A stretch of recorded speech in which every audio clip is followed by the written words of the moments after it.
পায়েল, তুই খিদে পেয়েছে, ভাত বাড়ো। হ্যাঁ আসছি।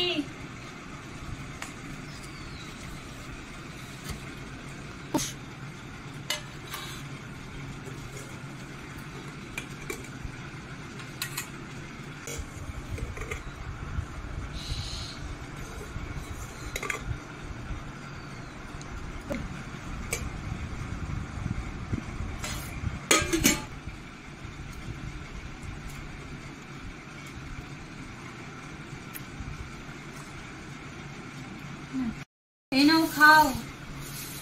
তোমার ভাতটা পারো না, আমি একটু পরে খাচ্ছি, তুমি খাও। কেন? সবসময় তো একসঙ্গে খাই। ঠিক আছে, তুমি আজকে খাও, আমি একটু পরে খাচ্ছি। আজকে আবার আলাদা কেন? আজকে শরীরটা ভালো লাগছে না, আমি একটু পরে খাচ্ছি। বলছি একসঙ্গে খাই যখন একসঙ্গে খাবো আমরা। আবার ঠিক কি আছে, হয়েছে? তুমি খাও, আমি একটু পরে না, খাবো। ভাত আছে তো? হ্যাঁ ভাত আছে। দেখি হাঁড়িটা দেখি। আরে দেখতে হবে না, বলছি ভাত আছে।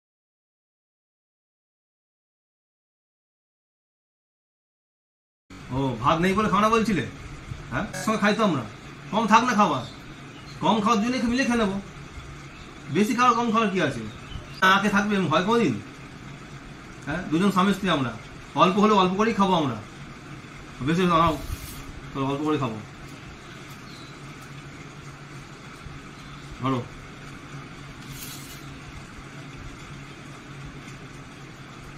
খাবার কম থাক বেশি কোনো বড় ব্যাপার নয়, মিলেমিশে খাওয়াটাই বড় ব্যাপার, বুঝেছো? একসঙ্গে মিলেমিশে খাওয়াটাই সব থেকে ভালো।